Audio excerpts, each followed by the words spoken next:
Llegamos hacia 1825, donde se crea un nuevo calendario cívico.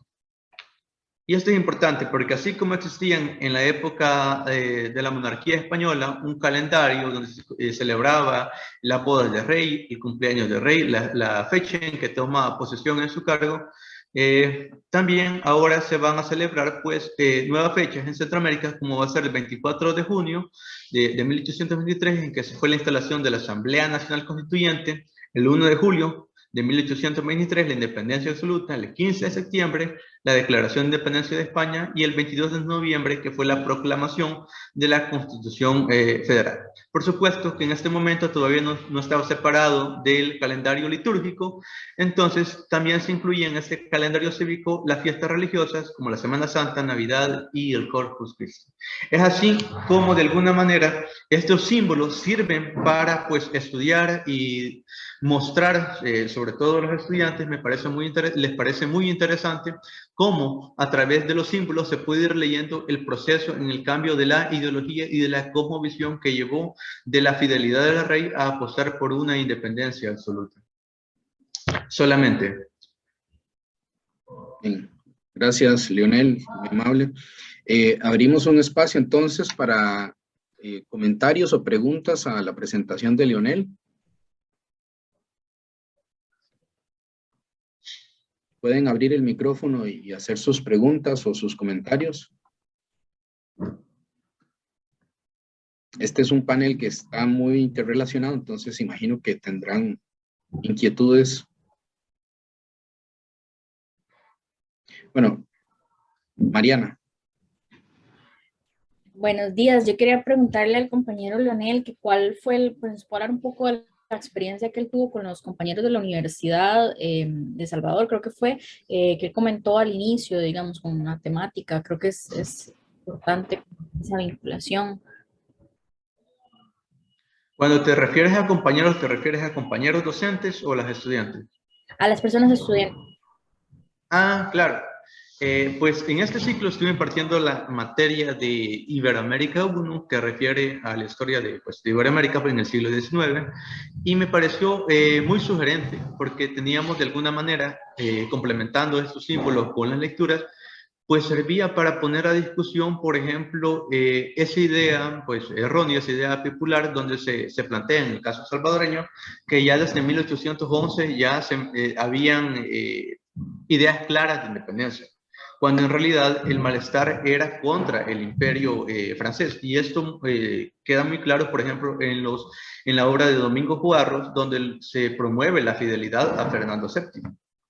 Y digamos, el malestar era contra las autoridades locales y contra el enemigo francés. Es hasta mucho después que van a tener claro esas ideas de la separación absoluta del imperio español. Entonces, todo esto es posible y de alguna manera, como dicen que una imagen vale más que 1000 palabras, les sirve a los estudiantes para ejemplificar de manera gráfica estas ideas y no se queden solo en elementos abstractos. Perfecto. ¿Alguna otra pregunta, comentario? Catarino. Sí, buenos días. Felicitarlo Buenos primeramente, días. maestro, y a todos los compañeros presentes, colegas. Quiero hacer una pregunta. Mencionó que los colores, por ejemplo, de Guatemala, se habían inspirado en Argentina, ¿no? Claro. Tengo Reino de entendido, la Plata. ajá, tengo entendido que estos colores Belgrano los permitió debido a que eran colores de los Borbones, para mostrar como una transición que no fuese tajante, sino que fuese Tan como radical. gradual. Ajá. Correcto. Correcto. Así si podría agregar un poco más. Gracias. Sí, y luego en Centroamérica se va a asociar como un territorio de ultramar, es decir, un territorio bañado por dos mares, que es parecido al caso del Reino de la Plata y similar al caso de Argentina. En el caso de Centroamérica, este primer estandarte nace aproximadamente en febrero de 1822, cuando San Salvador, la provincia de San Salvador, se muestra renuente a anexarse al Imperio Mexicano. Entonces, San Salvador le declara la guerra al Imperio Mexicano y tiene que buscar, por supuesto, un estandarte. Y este estandarte, pues Arce y todos los demás élite económica de esa época van a retomar esta bandera de Argentina. Recordar que en el caso salvadoreño, el puerto de Acajutla tenía mucha tránsito de embarcaciones del sur, de Perú y de Chile, de Argentina, los cuales esto pues también mostraba una relación, una cercanía, y de ahí viene pues la influencia de retomar este ejemplo. Y es curioso como esta bandera de la provincia de San Salvador, años más tarde van a ser retomados los colores para hacer la bandera de la República Federal. ¿Alguien más con pregunta o comentario? Bien, si no, entonces aprovecho yo, Leonel. Además de los elementos simbólicos que están ligados propiamente a elementos religiosos que perviven, por supuesto, hasta la actualidad, ¿verdad? De los que mencionaste, digamos, de esta herencia simbólica de este periodo, ¿puedes leer en la actualidad alguna reproducción de esto en otros tipos de, digamos, de elementos de la sociedad? No sé si me doy a entender. No, repítemelo. Ok. No. O sea, los elementos simbólicos que están ligados a la parte religiosa los podemos ver fácilmente. La Virgen, por ejemplo, en el caso mexicano, el elemento de la bandera que mencionas ahora como un elemento simbólico que se ha ido transformando, pero que realmente tiene un arraigo en ese periodo. De estos otros elementos simbólicos que mencionaste para el periodo, hay algunos que podamos visualizarlos en la actualidad en matizados o transformados, pero que finalmente podamos decir derivan de aquel simbolismo. Claro. Te quiero compartir una imagen, no sé si me permites compartir de nuevo brevemente, solo momento, para ejemplificarte.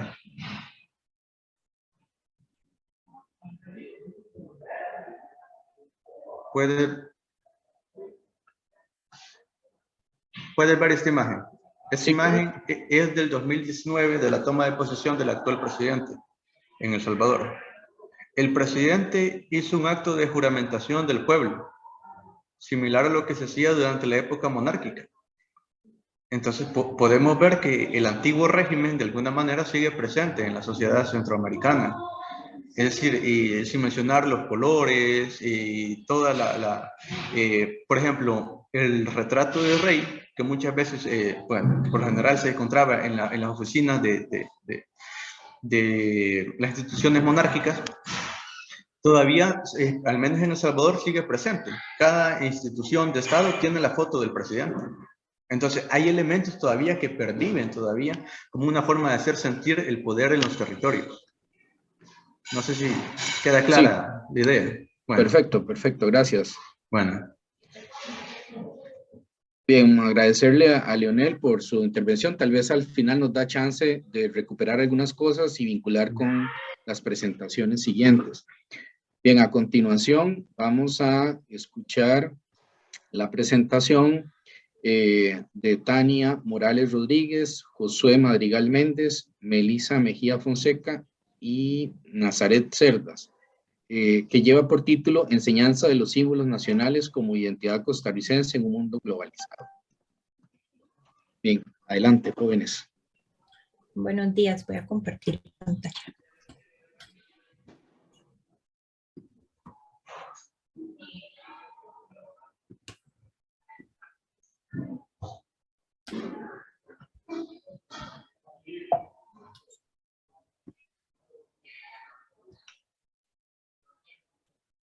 Perfecto.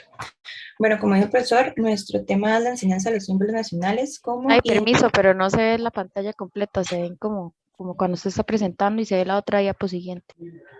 Ok, dame un segundo entonces para dejar de compartir y compartir mejor. Perdón.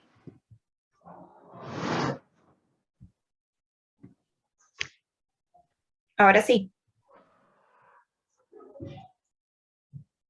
No, se ve igual. Se ve igual. Mejor, si quieres, nada más abres la presentación y se ve en un buen tamaño ahí. Okay. Ahí como está, se ve bien. Creo yo, no sé los demás qué opinan. Creo que ahí. Ok, perfecto. Listo. Bueno, nuestro tema engloba mucho lo que es el tema de la globalización y la necesidad de una visibilidad y competitividad turística de los países dentro del mercadeo globalizado.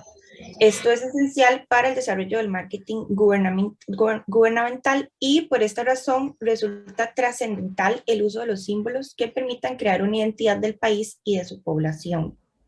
Con respecto a esto, nosotros lo que pretendimos fue analizar la función de la enseñanza de los símbolos nacionales como parte de una construcción identitaria costarricense dentro de la educación cívica y en el marco de la globalización.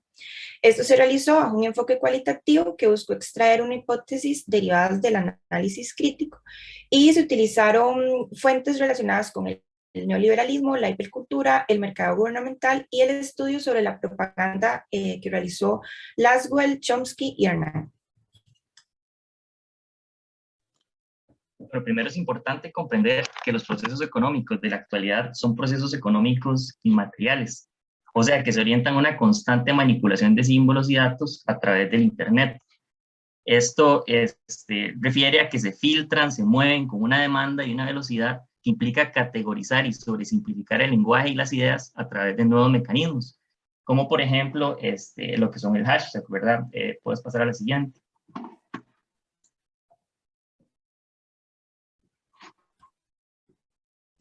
La siguiente diapositiva. O también está el elemento de los emojis, que implica convertir emociones en información que se llega a movilizar incluso más rápido que su significado a través de una caricatura. Por ejemplo, la bandera nacional, que en otras décadas y otros contextos se podía considerar como un símbolo sublime o de un peso diferente, hoy en día se representa y se utiliza como un emoji, ¿verdad? A esa velocidad.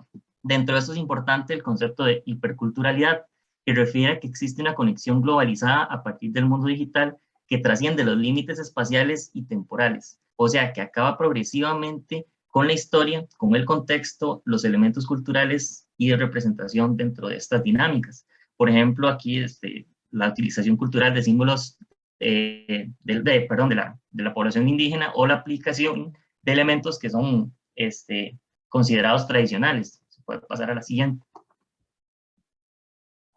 Es importante repensar la necesidad de ser representado en un mundo que nos ofrece múltiples posibilidades de presentarnos individualmente, sin intermediarios, en un escenario de inmediatez frente a cualquier persona de cualquier país en cualquier momento, y en que los símbolos nacionales orientados al marketing de empresas hacen que el acto de gobernar cada día parezca más en paralelo con el acto de mercadear, y que el ser ciudadano implique ser consumidor y movilizador de estos símbolos a un mayor alcance.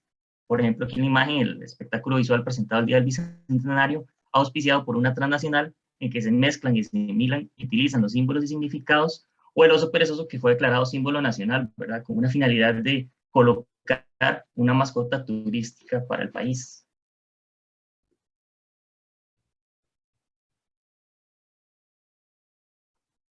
Bueno, primero que todo me disculpo por no encender la cámara, pero mi computadora se cayó y se dañó la cámara, entonces me disculpo por ahí. Y ahora lo que vamos a ver es como la importancia, ¿para qué los símbolos nacionales? ¿Se gusta la paz, Atay? ¿Cuál es la importancia que tienen, para quién y para qué sirven? En primer lugar, los símbolos nacionales ayudan a crear una identidad colectiva y se hacen acompañar de rituales que funcionan como mecanismos de fuerza, como también lo anotaba el colega anterior, y específicamente dentro del ámbito educativo involucran a los estudiantes en un plan disciplinario del Estado, ¿verdad? El papel específicamente de la asignatura de educación cívica ha sido reforzar la construcción de estas identidades, promoviendo el nacionalismo para legitimar y fortalecer las políticas gubernamentales. Entonces, de este modo, los símbolos nacionales, según lo que nos señala Hobsbawm, se convierten en pertenencias del colectivo, pertenencias colectivas, que le permiten a los individuos imaginar lo que no puede imaginarse, es decir, darle forma a la abstracción de la identidad. De esta forma, entonces, se crea un sentimiento comunitario que es incuestionable y que se refleja al ver el escudo, el himno o la bandera, tanto a nivel nacional como internacional. Es decir, se comercializan los símbolos nacionales, sobre todo la bandera y el canto del himno nacional en actividades deportivas y demás. Además, la construcción de la nación costarricense, es importante señalar que se basó en un imaginario que coloca a Costa Rica como diferente al resto de Centroamérica. Bajo este discurso, ¿verdad?, el excepcionalismo verde cobra gran importancia porque le ha dado al país una fuerte visibilidad, tanto a nivel internacional y a nivel nacional.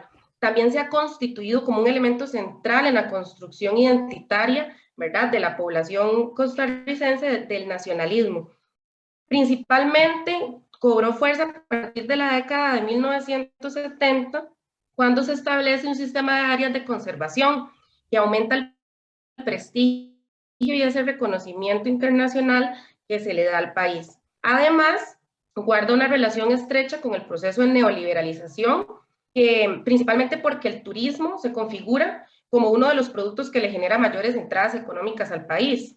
Esto también se vio reforzado cuando se creó como marca país el eslogan Esencial Costa Rica, que deja en evidencia esa instrumentalización del excepcionalismo verde dentro del proyecto neoliberal del Estado, ¿verdad? Pues ya no se trata solo de una campaña del ICT, sino que también se involucra y cuenta con la participación de entidades tanto estatales como privadas que se relacionan con la promoción del comercio exterior, ¿verdad? Entonces, esta relación entre el turismo y la excepcionalidad verde es estrecha y principalmente porque el principal atractivo, valga la redundancia, de los visitantes es la exuberancia de la naturaleza tropical.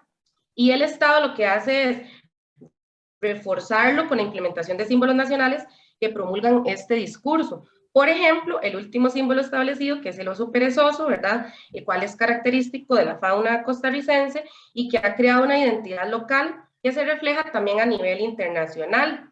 Entonces, el Instituto Costarricense de Turismo utiliza esta figura en campañas publicitarias. Es decir, los símbolos nacionales, entonces, contribuyen a promover al país y su enseñanza en el sistema escolar colabora con este posicionamiento.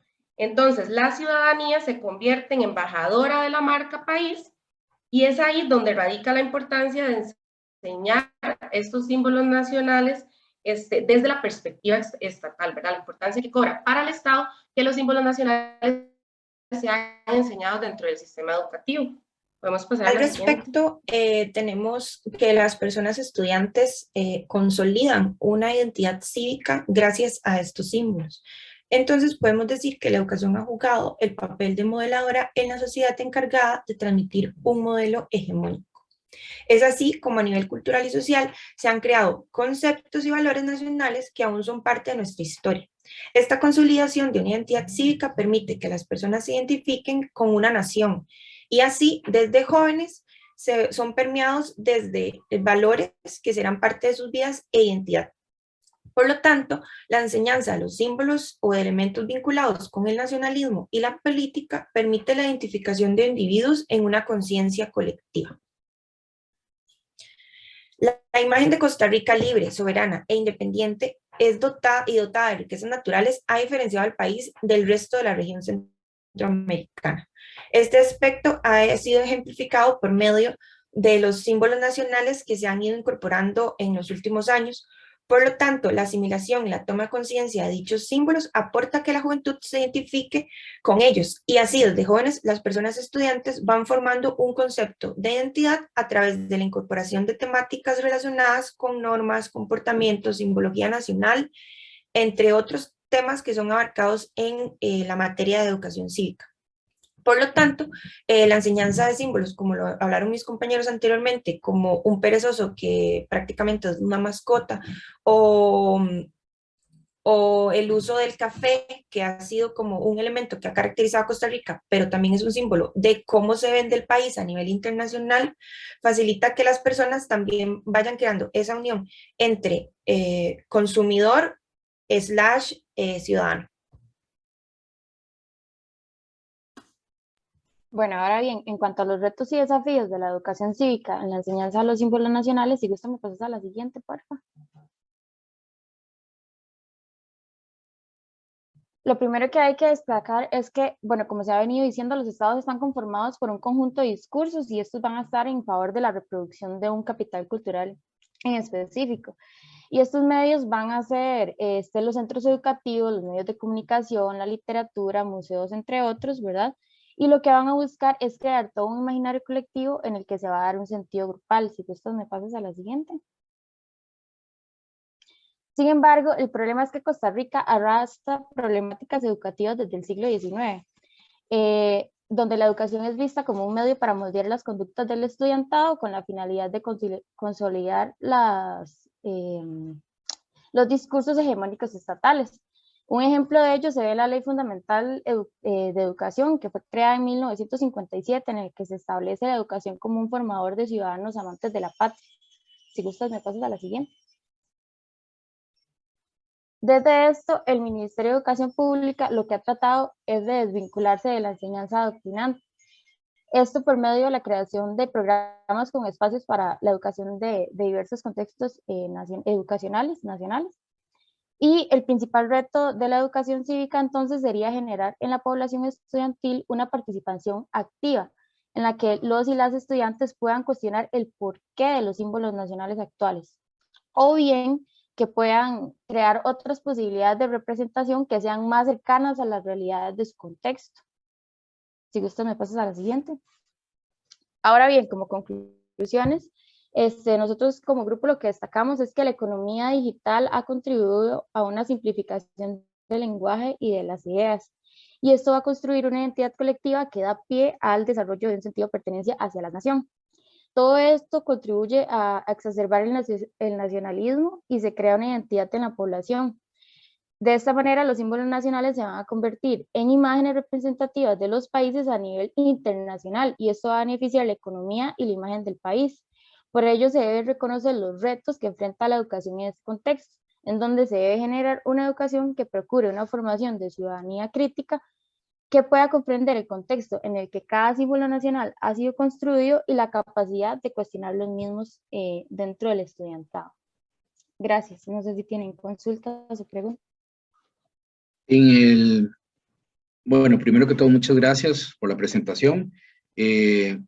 Martín Cordero pregunta que si el concepto de aculturación se puede cambiar por el de hiperculturalidad debido al proceso de globalización. Bueno, en eso yo creo que la hiperculturalidad es un escenario que, digamos, que suma información, almacena elementos culturales que se movilizan a grandes velocidades desde la inmediatez y que van perdiendo como tal en este proceso sus significados y sentidos. Sin embargo, en ese proceso hay una formación de nuevas formas de cultura, nuevas dinámicas que quizás se mueven más aceleradamente y se configuran y reconfiguran constantemente sin llegar como tal a un producto definitivo de cultura. En ese sentido, creo que hay un proceso de aculturación dentro de este escenario, pero a la vez se está dotando de nuevas formas de entender la cultura, ¿verdad? Dentro de un escenario fluido que se mueve, digamos, a nuevos ritmos y nuevas maneras. Entonces, creo que sí es como un proceso como abstracto en ese sentido y que más bien en este momento el concepto de hiperculturalidad es un concepto muy moderno, ¿verdad? Que todavía se está como tal consolidando. Bien, Carol y Leonel, en ese orden. Bueno, muy buenos días a todas y a todos. Primero agradecerles a las compañeras por la exposición. Me parece un tema muy relevante en el marco incluso de la celebración del Bicentenario. Yo quisiera preguntarles, bueno, en realidad son dos cuestiones. La primera, ¿cómo vinculan o cuál creen más bien ustedes que es la lógica de Costa Rica de situarse desde esa excepcionalidad? Porque incluso en tiempos desde la federación ya esto ha existido, pero ¿cómo en el marco del proceso del Bicentenario, cómo lo ven? O sea, ¿cuál es la lógica de Costa Rica de situarse como la excepcionalidad en Centroamérica? Eso por una parte. Y la otra, si esta excepcionalidad es asimilada por todas y por todas las personas en general o existen diversos matices a lo interno de la población.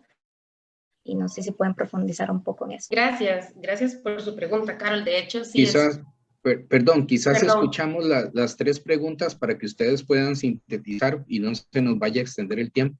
Ok, perfecto. Leonel. Sí, una pregunta. Hablando de esta excepcionalidad costarricense, la gente común, ¿cómo interactúa con este concepto? Es decir, ¿cómo asumen este discurso de que los costarricenses son excepcionales en cuanto a su educación, en cuanto a su cultura, en cuanto al cuidado del medio ambiente? Si son conscientes, por ejemplo, lo que decían, que responde más a una política pública que a una práctica de la sociedad. ¿Es consciente esta población o cómo lo asume la gente común? Catarino. Sí, primeramente felicitarlos, son muy jóvenes. También en el marco del Día Internacional para la Eliminación de la Violencia contra las Mujeres, quiero preguntarles cómo se acercan a esta problemática, por qué deciden investigar esto. Gracias. Bien, si gustan sintetizar las respuestas de las preguntas. Sí, ahora sí, gracias. Bueno, iniciando con la pregunta de la compañera Carol, ¿verdad? Creo que para el Estado costarricense es importante seguir manteniendo este discurso de excepcionalidad, ¿verdad? Esta imagen que se vende a nivel internacional de que Costa Rica es diferente al resto de Centroamérica, justamente por lo que en la presentación comentábamos con respecto, bueno, pueden haber muchos elementos, ¿verdad? Pero con respecto a lo que es pertinente en este estudio, ¿verdad? Principalmente por el lado del turismo, ¿verdad? Que Costa Rica depende en gran medida de su economía del turismo, y el hecho de mantener esta imagen a nivel internacional, que también le ha posicionado en rankings y ha recibido premios al respecto, hace que sea más atrayente para lo que son el sector turístico, ¿verdad? De igual forma, creo que no es a nivel general, no se podría generalizar en toda la población que se reproduzca, que se crea interiorizado este discurso. Sin embargo, me parece que por eso es importante, ¿verdad?, el paso por ciertos procesos que desarrollen el pensamiento crítico, ¿verdad? Porque como es algo que se nos enseña desde que estamos pequeñas, entonces es algo que está interiorizado, es algo que no es tan fácil ¿verdad? De sacar o de analizar. Entonces, por esto es importante que en el sistema educativo, ¿verdad?, se generen estos procesos de pensamiento, de fomentar el pensamiento crítico frente a estos discursos, ¿verdad? Pero sí hay como un posicionamiento principalmente cuando alguna persona se encuentra fuera del país, ¿verdad? O en un evento deportivo y se canta el himno nacional o se presenta la bandera, ¿verdad? Resaltan estos sentimientos nacionalistas, y cuando se ve en perspectiva centroamericana aún más, ¿verdad? Por el hecho de que muchas personas siguen creyendo que en Costa Rica no pasan las cosas que pasan, pero realmente, que pasan en el resto de Centroamérica, perdón, pero realmente es que no se visibilizan tal vez. Yo solo para acotar también a esto de la excepcionalidad, diría que también conforme a lo que estamos hablando, la educación va a depender mucho del grado educacional. Y bueno, yo tengo la dicha de contener el ejemplo así social, por así decirlo, porque, bueno, yo soy de Quepos, que es donde está Manuel Antonio, o sea, la playa, que es súper reconocida en Costa Rica, y mis papás no tienen una escolaridad muy alta. Entonces, es diferente lo que yo llego a pensar sobre todo este discurso de la Costa Rica blanca, la Costa Rica excepcional, la Costa Rica verde, que lo que piensan mis papás. O sea, mis papás todavía tienen muy metido el discurso de que Costa Rica es excepcional, que en Costa Rica todos somos blancos, que en Costa Rica la naturaleza y el turismo verde es lo que se vende y es lo que está. Y por ejemplo, también me tocó ver en específico a todas las amistades que tengo de Quepos, ponerse súper felices cuando escogieron al perezoso como un símbolo nacional, ¿verdad? Entonces yo siento que todo este discurso de excepcionalidad costarricense, como decía la compañera Melissa, no es algo que se acepta de manera total dentro de los costarricenses, pero que sí tiene que ver mucho, va muy ligado con la educación que se les ha dado. Por eso es que nosotros hablábamos de que desde la educación se debe brindar ese papel de formar ciudadanía crítica para que estas situaciones no se sigan suscitando. Y para finalizar, con respecto a las preguntas de Leonel y Catarino, primeramente contesto la de Catarino, ya que es como más del énfasis de por qué decidimos estudiar esto. Siento que, como dijo Carol, va muy relacionado con toda esta temática del Bicentenario y cómo se ha querido vender a Costa Rica en estos últimos años. Entonces, quisimos hacer como este análisis en contraposición a, bueno, al menos yo soy diseñadora gráfica, entonces tengo muy de la mano todo el tema del mercadeo. Y en contraposición a eso, a cómo Costa Rica se ha insertado dentro de un mercado internacional y cómo se ha vendido desde que empezó en los últimos años, tal vez para el contexto de los compañeros salvadoreños, ha empezado en los últimos años a crear nuevos símbolos. Por ejemplo, el perezoso, el manatí, el café, también se puso como símbolo nacional. Entonces, en el marco del Bicentenario y la inserción de estos nuevos símbolos es que también surge esta necesidad de crear como un análisis de cómo los símbolos nacionales, más que una identidad nacional interna, ha sido una identidad extranjera también, o vendida hacia el extranjero. Y con respecto a la pregunta de Leonel, podemos acotar de que esto, digamos, los jóvenes cuando, como decía Nazaret, o sea, cuando llegan a las aulas y se les enseña los símbolos nacionales, también depende mucho del criterio del profesor y el enfoque que le quiera dar. Entonces, así como los jóvenes pueden visualizar esos símbolos nacionales como algo muy bonito, o uy, qué bonito un perezoso, o qué bien que se puso el café como símbolo nacional. Sin embargo, esa criticidad de ver cómo también eso es una estrategia por parte del Estado, depende mucho, va de la mano con el criterio del profesor y lo que hablaba mi compañera Nazaret de los programas que también ha planteado el MEP, que es el Ministerio de Educación Pública de nuestro país. Bien, gracias, muy amables. El tema sin duda alguna es apasionante. Para nosotros es autocrítico, por supuesto, el tema de la excepcionalidad.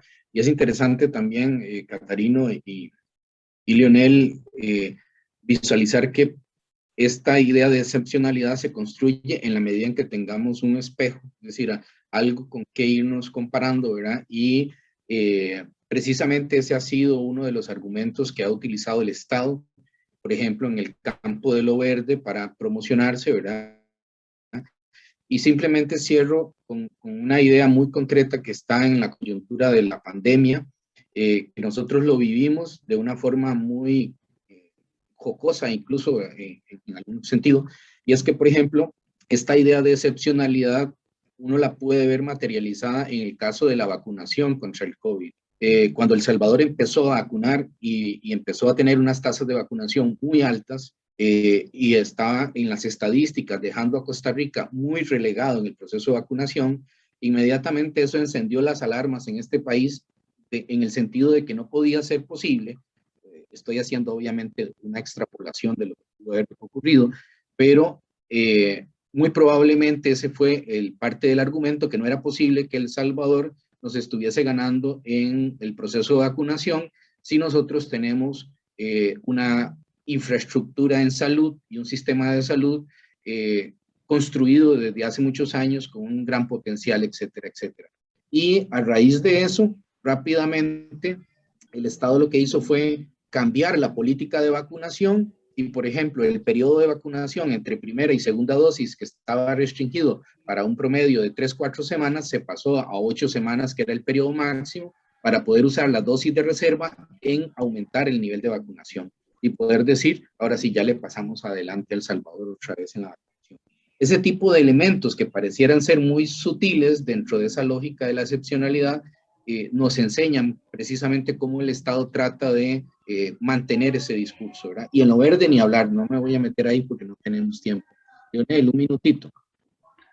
Sí, yo solo quiero decir que en El Salvador pasaba exactamente lo contrario. Cuando empezó lo de la vacunación, aquí era como, somos mejor que Costa Rica. Ni siquiera Costa Rica lo ha hecho. Y entonces, es el mismo uso político, pues, para mostrar una cierta identidad de lo que se conoce como la otredad, la comparación constante con el otro.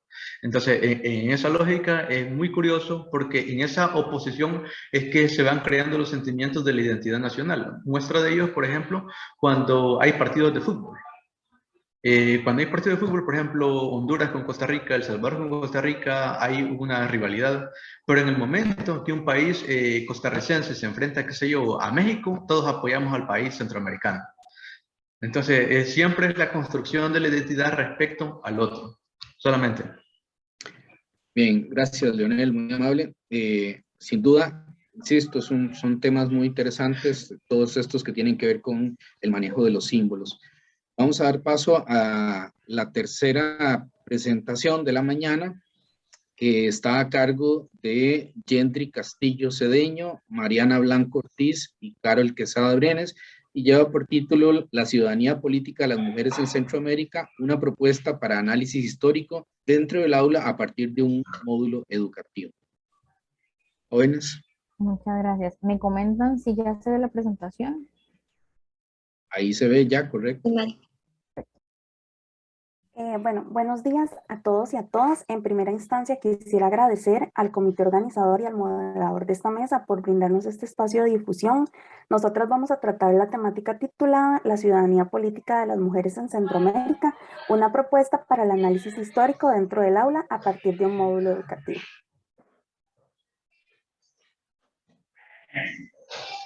En cuanto al orden de la presentación, esta se organizará de la siguiente manera. Tenemos una introducción, referentes teóricos y metodológicos, 3 capítulos del desarrollo de los contenidos, el análisis de las actividades de autoaprendizaje y las consideraciones finales.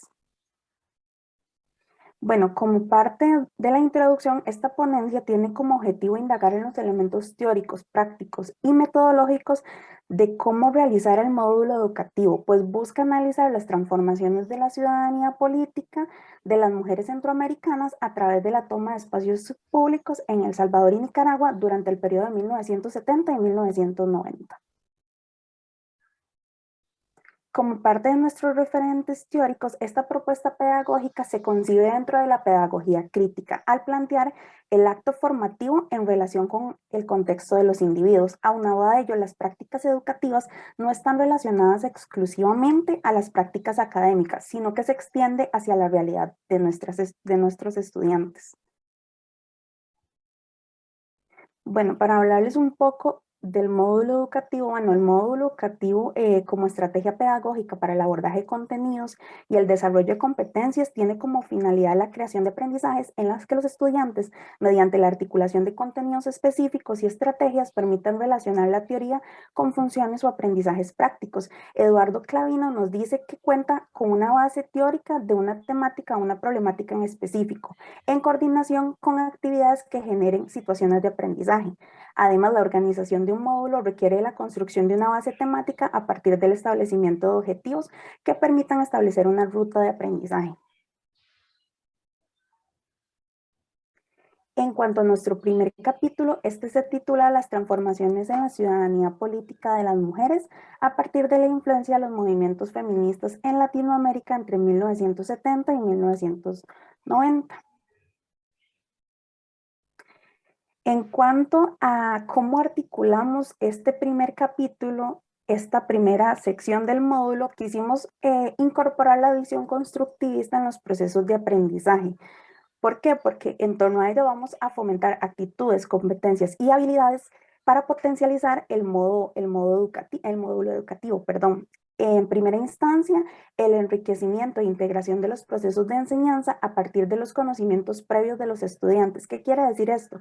Que vamos a integrar un mapa conceptual para hacer un pequeño contexto de lo que sucedía en Latinoamérica en el periodo dado. Además, que vamos a utilizar alguna serie de preguntas que guíen, fomente que las personas estudiantes como que integren tanto ese conocimiento previo antes de proceder al desarrollo de los contenidos. Esta estrategia, para la edificación de los saberes rescata de manera tácita los lineamientos de la política educativa costarricense, pues parte de una visión constructivista para el desarrollo de las temáticas. Otro segundo elemento es que a fin de potencializar lo antes mencionado, la estrategia metodológica a lo largo del capítulo incorpora e incide en componentes de carácter visual, fotografías, reflexivo, preguntas generadoras, audiovisuales y cuadros comparativos. Estas técnicas de mediación buscan fortalecer procesos cognitivos que incentiven a la población estudiantil a pensar y a reconocer la correlación que existe entre el pasado y el presente desde la asignatura de los estudios sociales. Por último, para concretizar los saberes construidos, las actividades finales se enfocan en la utilización de elementos gráficos de conceptos relevantes, como son la sopa de letras, desarrollados a lo largo del apartado. Deima Peraz nos dice que el uso de pasatiempos como una estrategia en los procesos de aprendizaje posee diversos beneficios cognitivos, ya que lo convierte en una herramienta didáctica que desarrolla habilidades específicas y mejora la capacidad de comprensión de las personas.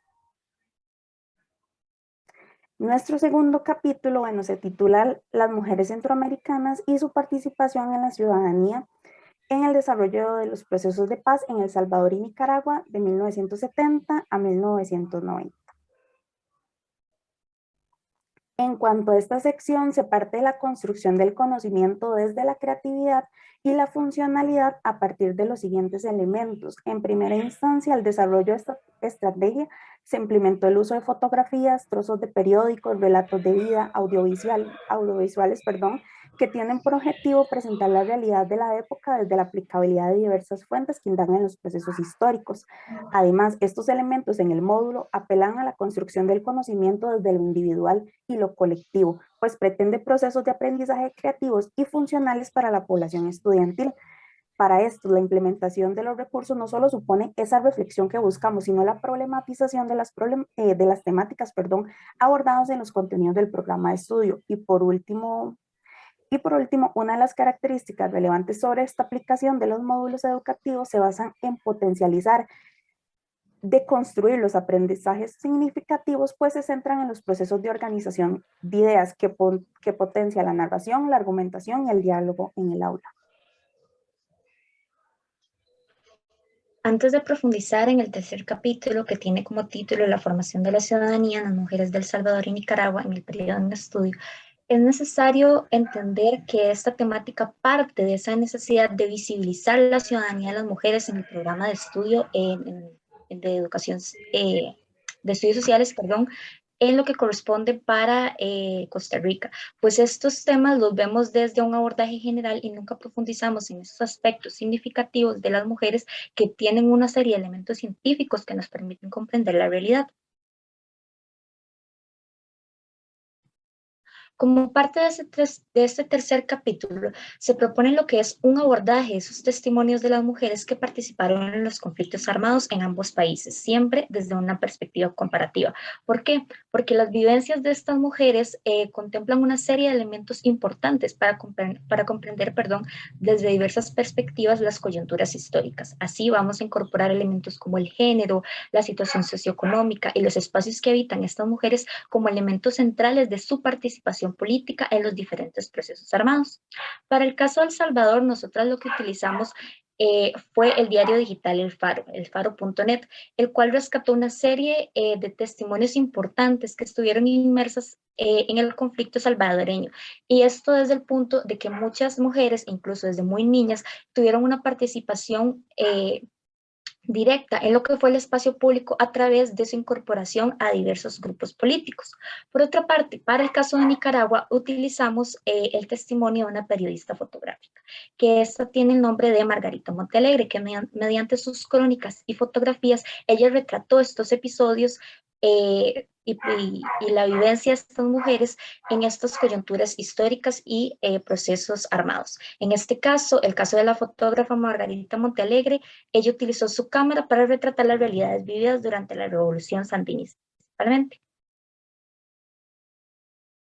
Acá tenemos un extracto de lo que nos proporcionó la fuente de Margarita Montealegre, en donde dice: creo que las mujeres jugamos un papel importantísimo en la revolución y nos debieron haber dado mucho más poder, pero no fue así. Las mujeres tenemos una forma diferente de ver las cosas, para la lucha que hemos liderado para llegar hasta donde hemos llegado hoy.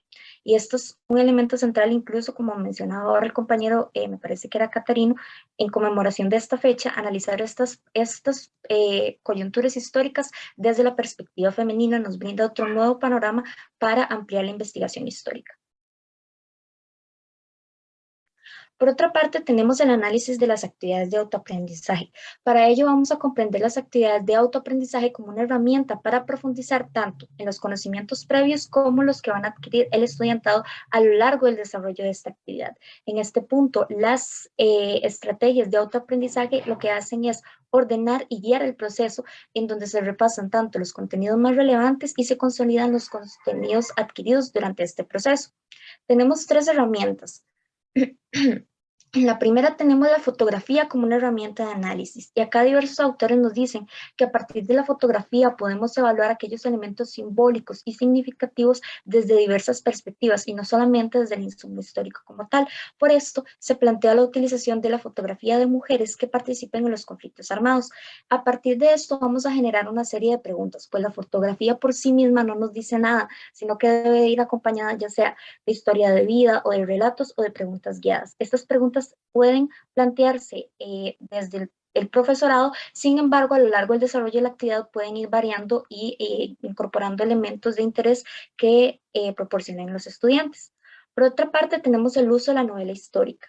Para este caso del módulo, utilizamos lo que es El País de las Mujeres, de una destacada escritora nicaragüense que es Yoconda Belli, con la finalidad de que las y los estudiantes, perdón, realizan una reflexión acerca del papel político que ocupan las mujeres a lo largo de la obra. De esta manera, diversos autores nos dicen que tanto el cine como la literatura o el teatro se posicionan como herramientas necesarias para comprender estas coyunturas históricas. Sin embargo, esto no quiere decir que vamos a dejar de lado las clases de historia, sino que es un acompañamiento para comprender el contexto histórico a través de una lectura más cercana y más fácil de asimilar.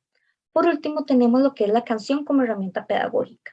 A partir de la reproducción de la canción Las Mujeres del Cuá, el estudiantado realizará una breve indagación sobre las mujeres de las que habla esta canción. Esto con el objetivo de identificar la transformación de la ciudadanía en estos personajes. La música como forma de expresión nos permite comprender esas costumbres, lenguas y simbolismos presentes de diversos medios artísticos. Dentro de las consideraciones finales, nosotros apuntamos a 3 aspectos. La primera es que los módulos educativos sugieren ser una estrategia de mediación en los procesos de enseñanza y aprendizaje, pues integran una serie de elementos teóricos que resignifican los conocimientos que vamos a adquirir a lo largo del proceso de aprendizaje. La implementación de estas actividades responde siempre a las necesidades del estudiantado, pues potencializa tanto las actitudes como las competencias y habilidades propias que estos desarrollen, tanto dentro del aula como fuera de su contexto educativo. Por otra parte, tenemos que la incorporación de relatos y narrativas históricas en la educación nos posibilita comprender de una forma más cercana diversos contextos históricos, comprender desde las propias palabras, las experiencias y las vivencias de esas personas que fueron partícipes de esas coyunturas históricas y no meramente desde una visión academicista. Y por último, y puntualizamos en qué es lo más importante, el desarrollo de actividades de autoaprendizaje nos permite profundizar en los conocimientos previos y adquiridos a lo largo de esta actividad. De esta manera, la utilización de la fotografía, de la novela histórica y de la música como tal nos permite crear una estrategia pedagógica que desde la sensibilidad, la criticidad y desde el arte nos permite comprender diversas formas en las que podemos acercarnos a las coyunturas históricas. Muchísimas gracias y quedamos atentas a sus preguntas. Bien, muchas gracias por la presentación. Abrimos espacio para preguntas, comentarios, las compañeras.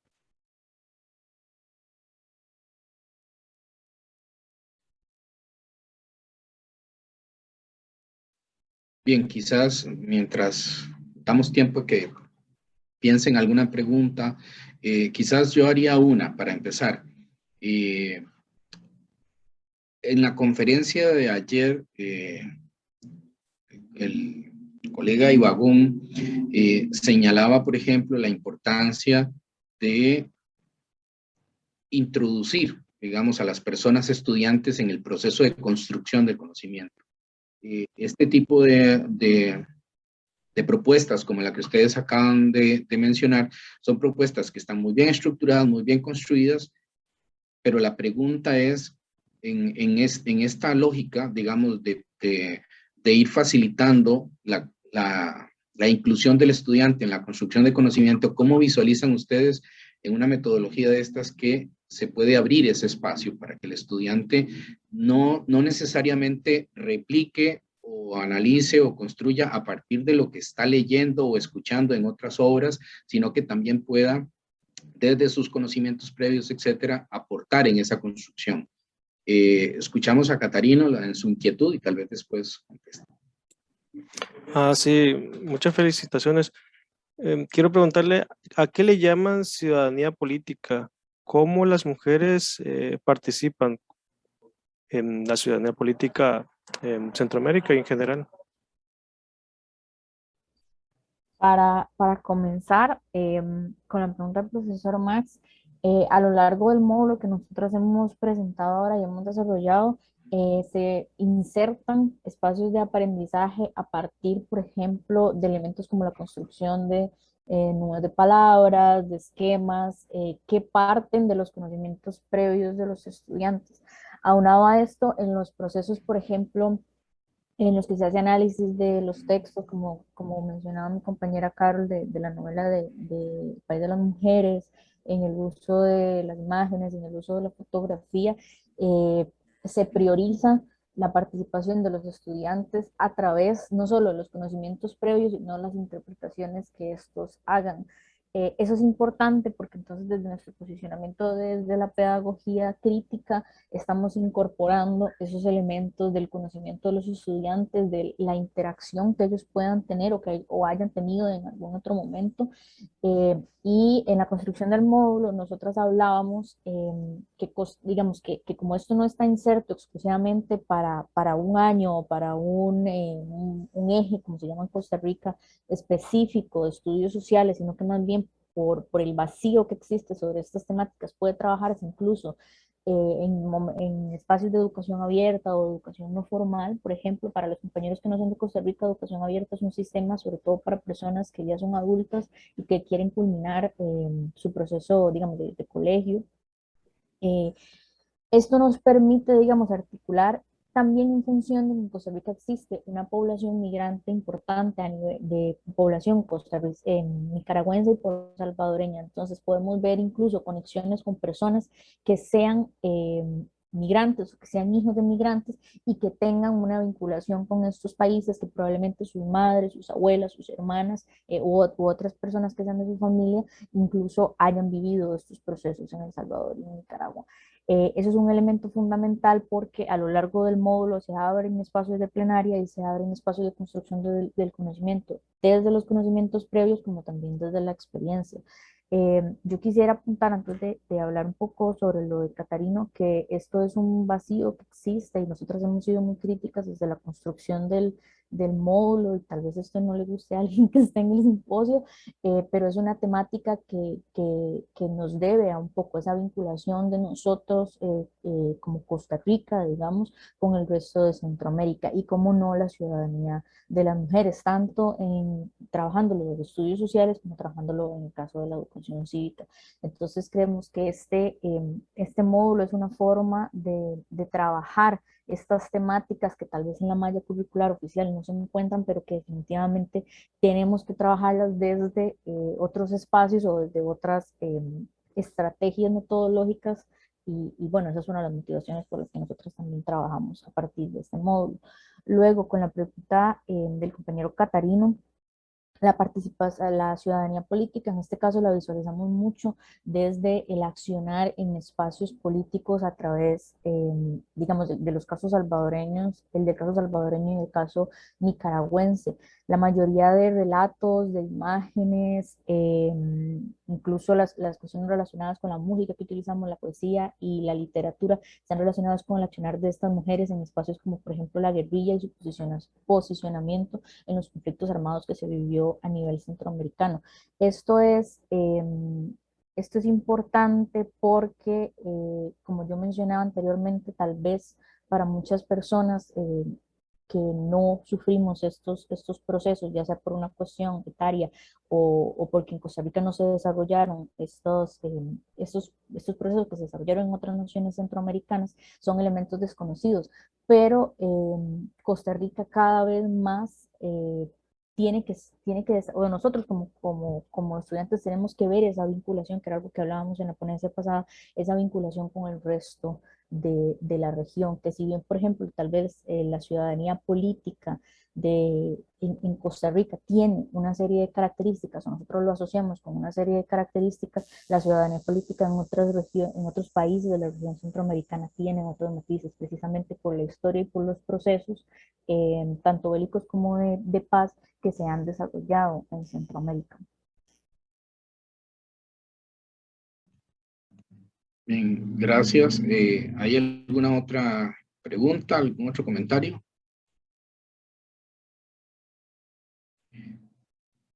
Bien, si no, entonces pasamos a la presentación del compañero Catarino, que nos va a hacer, Catarino Escobar Macías, que nos va a hacer una presentación que lleva por título La posmemoria en la enseñanza, aprendizaje de la historia en educación secundaria. ¿Tienes la palabra, Catarino? Sí, muchas gracias. Primeramente, agradecer al comité organizador y en particular a la maestra Jessica Ramírez Achoy por haberme invitado. Y quiero, pues, empezar felicitando, ¿no?, a las jóvenes, en particular a las mujeres, por este día en el cual buscamos erradicar la violencia contra de género. Quiero preguntarle, maestro, si se ve mi pantalla. Sí, se Ok, muchas gracias. Bueno, para empezar, quiero decir que la posmemoria la entiende Hirsch como esas construcciones y representaciones que se hacen después de haber vivido un pasado traumático. Ahorita vamos a ver un poco más de ello. Para contextualizarme, quiero decir que yo soy originario de Chiapas, pero vivo y trabajo en Sinaloa, al noroeste de México, un estado que tiene mucha violencia y que lo he llevado el análisis de estos procesos al aula a través de diferentes mecanismos. En los planes de estudio del 2011, 2017, estos procesos están invisibilizados, pero yo a través del mismo aprendizaje esperado que nos marca la Secretaría de Educación Pública, la SEP, de que pide que el joven, el alumno sea crítico, reflexivo, pues yo utilizando ese aprendizaje esperado, eh, realizo diferentes actividades para que ellos sean, digamos, tengan un espíritu crítico, ¿no? Reflexivo, para que puedan ellos entender su presente, hacerle preguntas al pasado y ver cómo la historia no es como, o sea, no buscamos la verdad, sino las diferentes representaciones que existen en torno al pasado. Marianne Hirsch afirma que la posmemoria se configura cuando los recuerdos de la generación que precede a un sujeto toman la fuerza para considerarlos como experiencias propias. De esta manera, estudiar la posmemoria requiere analizar los modos en que las segundas generaciones interrogan su pasado para definir su propio espacio como sujetos políticos. La anterior ponencia hablaba de que el arte, por ejemplo, la música, la poesía, la literatura, los performances, el cine, las puestas de obras de teatro, todo ello nos ayuda a que nosotros los tomemos como objetos, perdón, que se pueden historizar. En particular, yo he hecho diferentes proyectos de memoria y posmemoria en la Federal 8 de Culiacán, donde yo trabajo, soy profesor de educación secundaria. Cada año he hecho diferentes proyectos, por ejemplo, en el 2016, perdón, hice Movimiento Estudiantil Sinaloense, en el 2017 familiares de desaparecidos, todo ello son representaciones, ¿no?, que hacen los familiares. 2018 lugares de memoria, 2019 sobre los familiares de policías caídos, y 2019 taller de detenidos desaparecidos en América Latina. Y en este 2021, por la cuestión de la pandemia, hicimos sobre leyendas de Sinaloa a través de Zoom. En la escuela, pues trabajo con jóvenes que tienen entre 11 y 15 años. Así trabajamos en la secundaria en México. Y la propuesta de la posmemoria es que el joven, bueno, yo lo adapto a mi ámbito educativo, que el joven se apropie del pasado, un pasado reciente, en clave cultural, como nos dice la nueva historia cultural, que podemos ver, por ejemplo, un proceso político, pero con lentes de la historia cultural, de la nueva historia cultural, reinterpretación de la segunda generación y cómo es que estos modos de apropiación, esta transformación de los parámetros de interpretación del pasado traumático, los hacen estas segundas generaciones. Por ejemplo, Hirsch habla sobre el holocausto. La primera generación serían los que vivieron el holocausto. La segunda generación son los hijos, nietos y conocidos que saben información sobre el holocausto. Esa es la segunda generación. Ahora, la posmemoria lo que pretende es analizar todas estas fuentes de esta segunda generación, pero en clave cultural. En resumen, esa es la propuesta. Ahora, ¿cómo se aplica en el aula? Bien, a través de los recuerdos, a través de la entrevista. Robert Darnton, en la historia cultural, afirma que cuando tenemos un testimonio, ese testimonio nos sirve para obtener, ahora sí que valga la redundancia, objetos culturales. No, son representaciones culturales como las entiende también Roger Chartier, que obtenemos de ya en este caso no de los sobrevivientes, vaya, sino de los hijos de los sobrevivientes. Aquí hay una cosa particular en Sinaloa que también es característico tanto en Centroamérica como en el Cono Sur, de que nosotros, a pesar de que se nos dice que ya terminaron los conflictos armados internos, de que ya no estamos en dictadura, de que ya no hay una lucha entre el neoliberalismo y algunas minorías de izquierda, aún existe. Es decir, desde México será, no sé, me imagino que en todo el mundo también, ¿no? Pero desde el Río Bravo, en México, hasta la Patagonia, tenemos casos de desapariciones forzadas, tenemos feminicidios, tenemos trata de personas, violación sistemática de derechos humanos, explotación infantil, sexual, laboral. Es decir, todas estas problemáticas que tenemos están hoy día.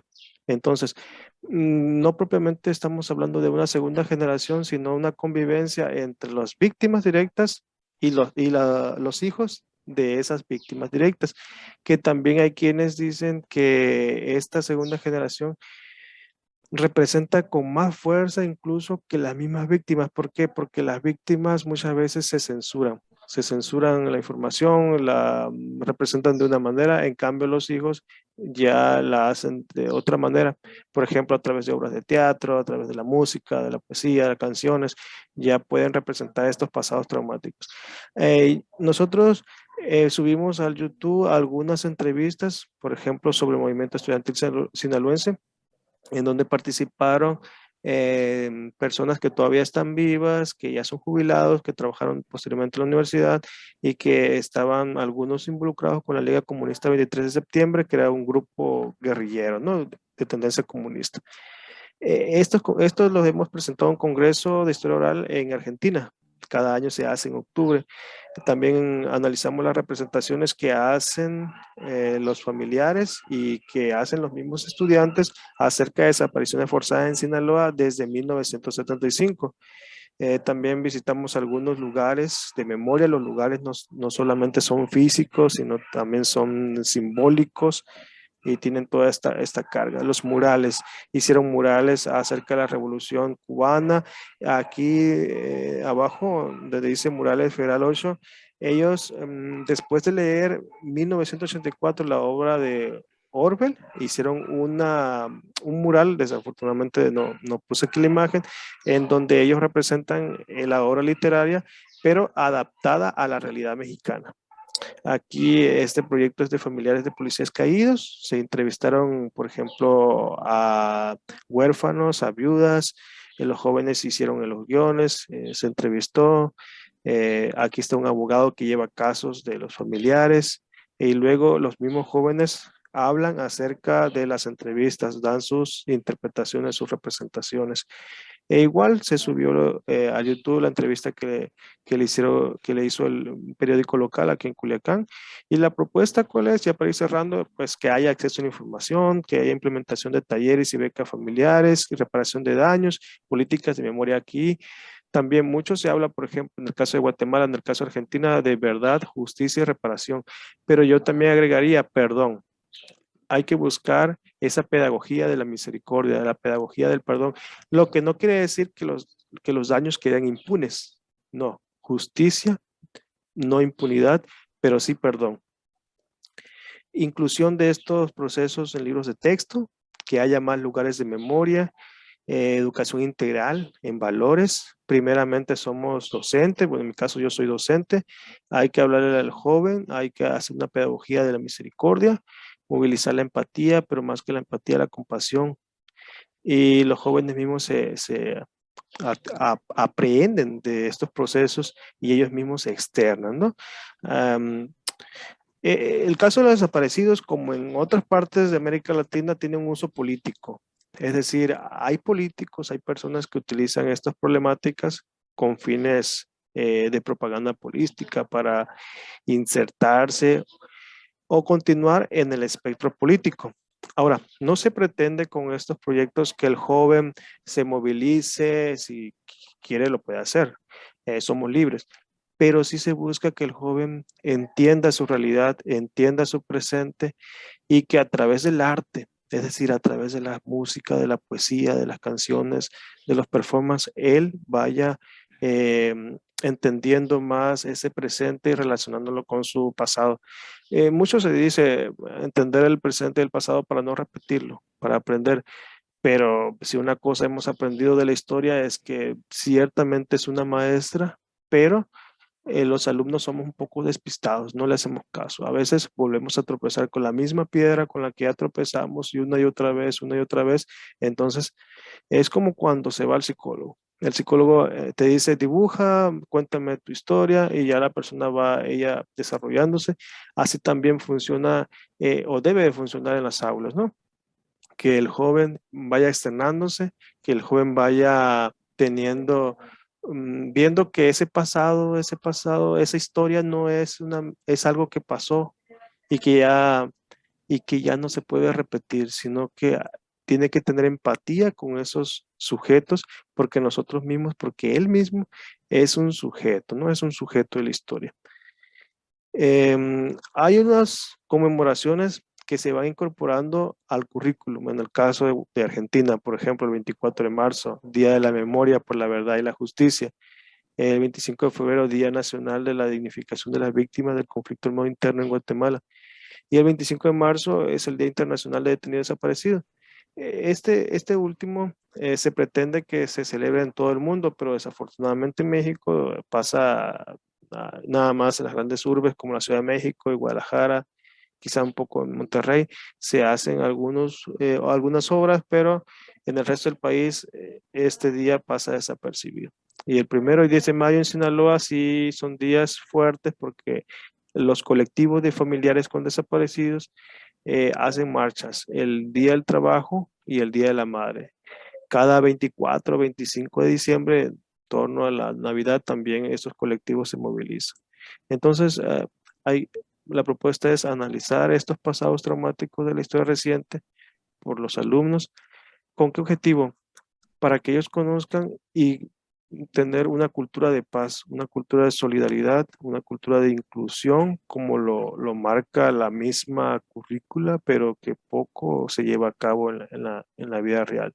Y también que no solamente sea de paz, de apoyo, porque se habla mucho de formación con un enfoque por competencias, pero yo más que hablar de competencias, yo pienso que se debe de hablar de solidaridad. O sea, competencias como que da a entender que hay que competir, que hay que luchar y más bien hay que ayudarse, ¿no? Esa sería mi participación. No sé si tengan algún comentario. Muchas gracias.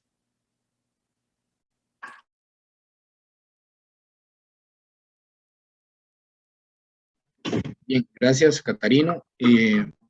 Abrimos el espacio para preguntas y comentarios.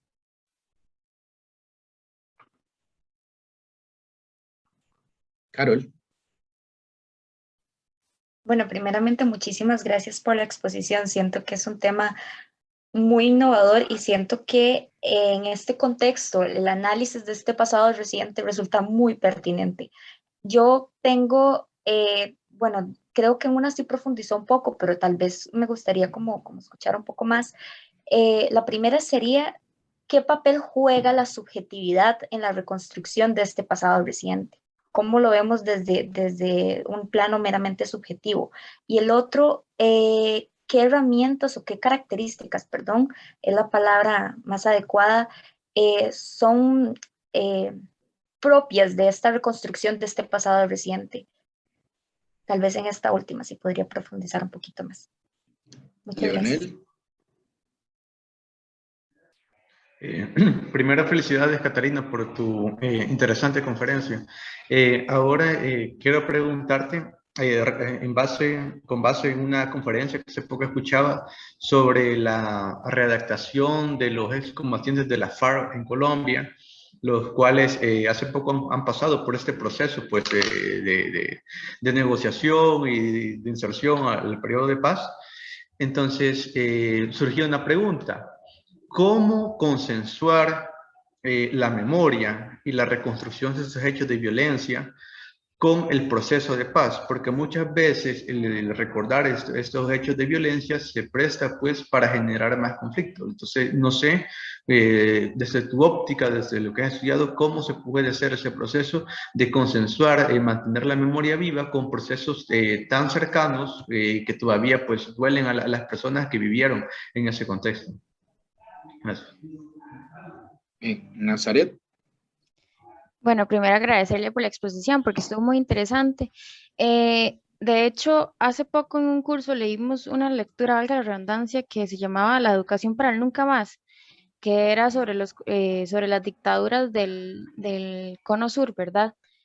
Pero entonces, teniendo en cuenta como estas dos cosas, su exposición y esta lectura que hicimos, ¿cuál es el aporte de rescatar en vez de censurar estos hechos históricos en la formación crítica de los estudiantes? Ok, muchas gracias. Sí, yo partiría con lo último. El objetivo como docente no es censurar. Lo que ha pasado en Argentina, en el caso argentino, perdón, es que se ha hecho una mal praxis educativa, no porque la teoría esté mal, sino que allá se ha hecho algo de que se ha creado en la currícula una historia de buenos y malos, ¿sí? Víctimas, victimarios, de dictadores y de desaparecidos. Y eso no quiere decir que no lo hayan sido o que no lo sean, sino que se busca polarizar. Y entonces volvemos a repetir lo mismo de la historia tradicional, de crear héroes y villanos, de crear buenos y malos, y que se ha venido replicando. Entonces, en el ámbito educativo, la idea no es censurar, la idea no es decir, o al menos la propuesta mía no es decir, estos son malos y hay que combatirlos y hay que acabarlos, porque entonces caería en lo mismo que estoy luchando, caería en la represión, caería en la censura. No, vamos educando en la libertad, en el libre pensamiento, pero con respeto, con buenos argumentos. En el caso de la pregunta, si queda algo me puede volver a preguntar.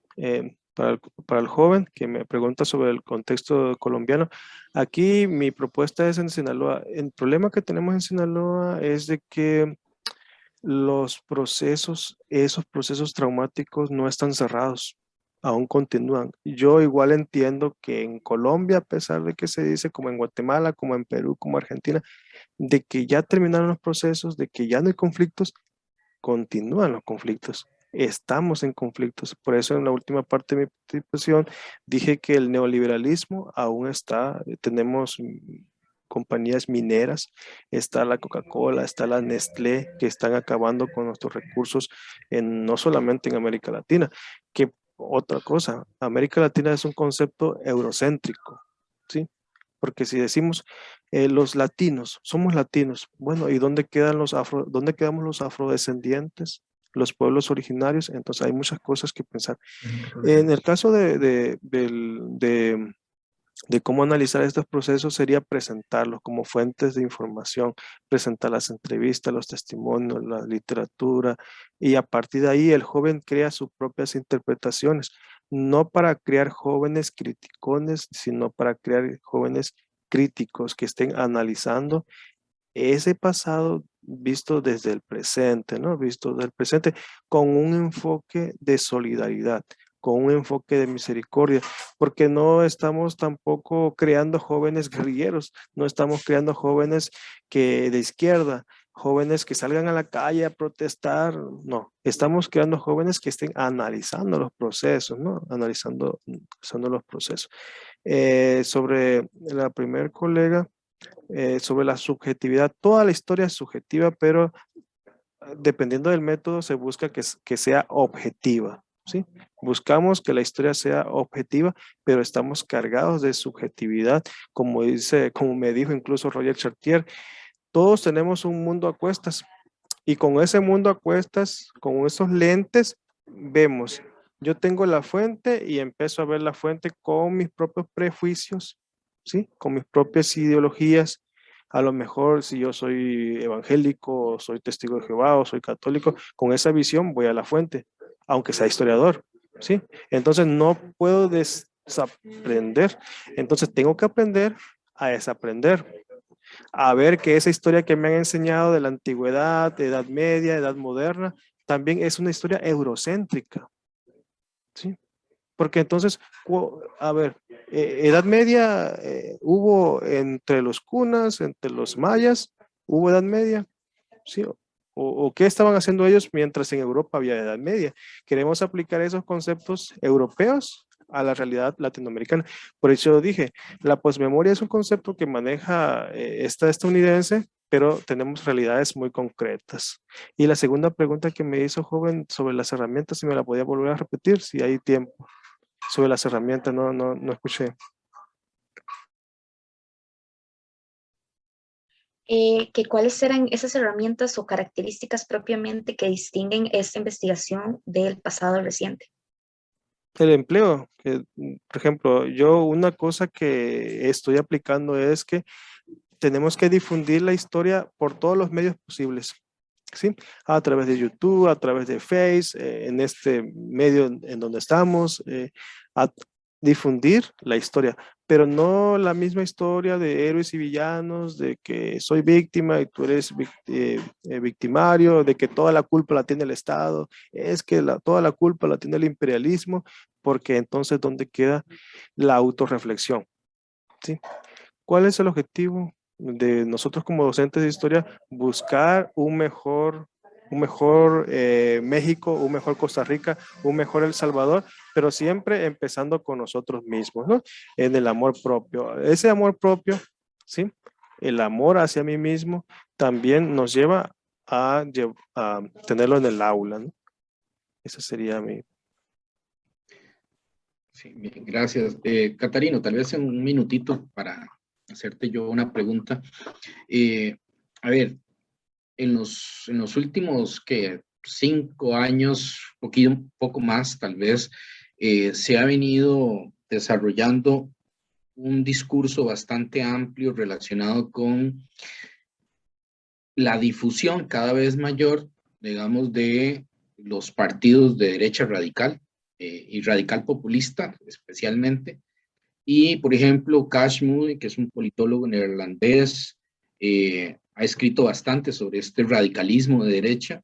En Sudamérica hay un periodista que ha escrito un libro muy interesante, se llama Pablo Stefanoni, que escribe un libro, sí, La rebeldía se volvió de derecha, se llama el libro, entre preguntas, ¿verdad?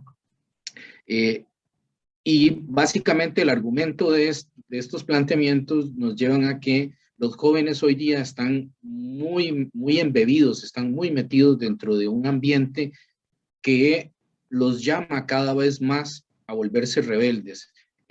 Lo vemos, por ejemplo, en el caso de Costa Rica, a través de partidos políticos que se están enfocando mucho en los jóvenes y que el discurso para contactar con esos jóvenes es un discurso que no está relacionado con los temas tradicionales de la política y de las campañas electorales en particular, sino que está más vinculado con temas de orden global que forman parte más del día a día de los estudiantes, de los jóvenes, perdón, que están muy vinculados con redes, con interacción a nivel de redes sociales, de internet, etcétera. Y en este sentido, feminismo, derechos humanos, ambiente, etcétera. Son esos temas primordiales. Y lo que están haciendo es tratando de que los jóvenes reaccionen, digamos, de alguna forma ante este tipo de problemáticas, pero utilizando un discurso muy radical. Entonces, la pregunta concreta, a pesar de que entiendo muy bien cuál es la lógica de lo que has planteado, la pregunta concreta es si te has encontrado con los jóvenes con los que has trabajado, digamos, la aparición de este germen de discurso radical en ellos y cómo lo has trabajado, si es que lo has encontrado. Sí, gracias, maestro. No lo he encontrado. Al menos en el discurso, quizás, en un escrito. Por ejemplo, les llevaba yo periódicos. También les pedía yo que llevaran periódicos sobre estas noticias, sobre estas problemáticas, para trabajarlo, ya sea en collage o ver una imagen, luego hacer una reflexión, lo pegaban en su libreta.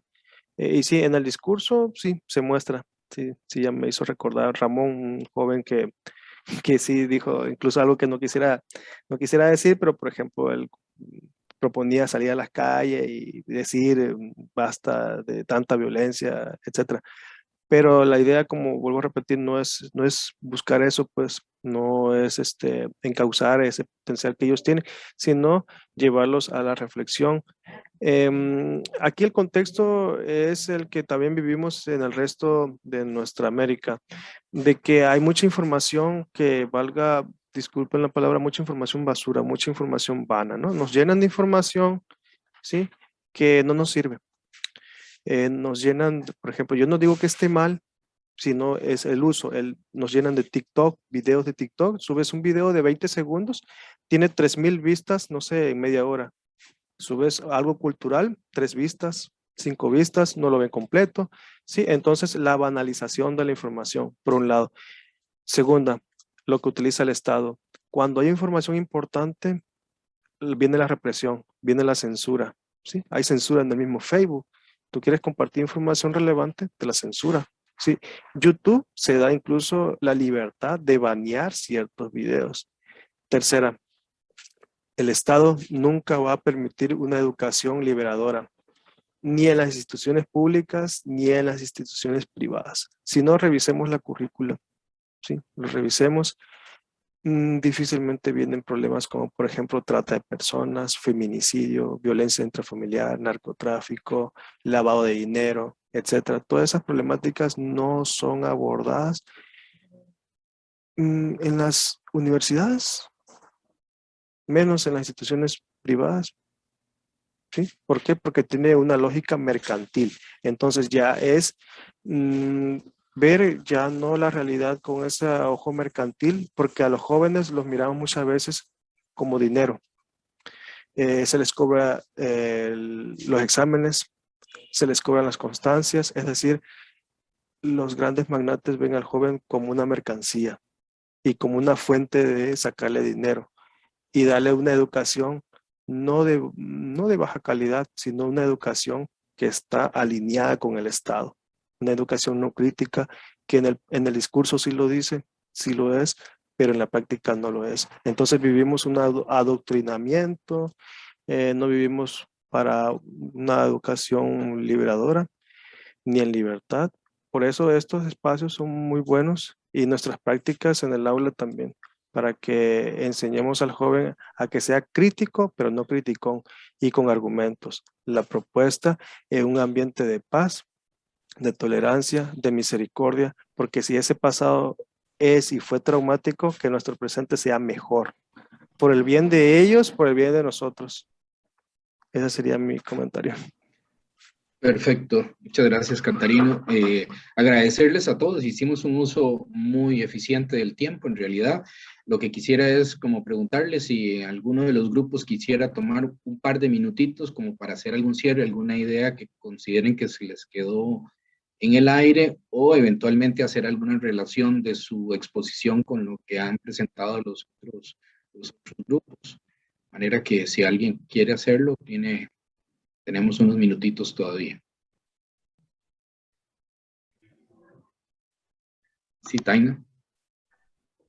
Sí, con respecto a esta última exposición de Catarino, me pareció demasiado relevante destacar una frase que él dijo al final, que que decía que el Estado nunca va a dejar que la educación sea, sea libre o sea libertaria, algo así era. Y bueno, relacionándolo mucho con la temática que nosotros expusimos de los símbolos nacionales, tal vez el Estado no luche o no haga un esfuerzo por eso, pero siento que nosotros como docentes tenemos esa tarea de hacer que el estudiante tenga una visión crítica sobre estas temáticas y que conozca esa otra historia que tanto habló Catarina. Gracias. Leonel. Sí, yo solo quiero señalar, tal como dice el nombre de la mesa, que para englobar pues todas las ponencias, creo que la ciudadanía y la identidad son como los pilares que van a condicionar pues todos estos procesos. Y desde el siglo pues XIX, el uso también de la memoria, a veces una memoria, como dice Pierre Nora, una memoria prótesis, a veces una memoria vivida, sino que es una memoria pues que se pasa de generación en generación, es la que de alguna manera nos lleva a formar la identidad de la ciudadanía. Y yo creo que en la medida de que seamos conscientes de esos procesos, como decía Catarina en su última ponencia, en la medida de que en las escuelas se enseñe a ser objetivos, no solamente vernos como víctimas o como victimarios, eso permite pues construir una ciudadanía más empoderada con sus derechos y sus obligaciones para tomar pues mejores decisiones hacia el futuro. Realmente. Perfecto, gracias. Melissa, con Melissa cerramos. Sí, gracias. Rápidamente nada más quería acotar algo de lo que decía Catarina, que es el compañero que acaba de exponer de último, ¿verdad? Que decía que se veía a los jóvenes como dinero, ¿verdad? Y justamente eso es una de las principales de los principales resultados de nuestra investigación en el contexto del sistema neoliberal y el uso de los símbolos nacionales, porque justamente la ciudadanía se convierte en embajadora o en agentes publicitarios prácticamente, en el caso específico de Costa Rica, de ese discurso, ¿verdad?, de excepcionalismo y de ese discurso verde. Y por eso, ampliando un poco la respuesta a la pregunta que hacía la compañera Carol en nuestra intervención, justamente en eso radica la importancia de seguir manteniendo el discurso presente en el sistema educativo de manera que se reproduzca y que toda la ciudadanía se lo crea, lo interiorice y pues sea como ese agente, ¿verdad?, reproductor que le conviene al Estado que sea para pues seguir atrayendo turistas y por ende pues aumentar y solidificar su economía, ¿verdad? Bien, gracias, muy amables. Les agradecemos de parte del comité organizador del evento y de la Escuela de Historia en particular, bueno, y la Escuela de Geografía y de la División de Educología, que compartimos la carrera de Estudios Sociales, el haber participado en este evento y invitarlos para que sigan con nosotros en las próximas actividades. En este mismo link, si mal no recuerdo, vamos a estar conectados también para el panel a las 10 de la mañana. Entonces, tenemos unos minutos para dedicarlos a otras cosas mientras nos volvemos a ver. Que tengan un buen día. Muchas gracias. Feliz día. Gracias. Hasta luego, gracias. Hasta luego. Muchas gracias. Feliz día, muchas gracias. Nos vemos. Hasta luego, muchísimas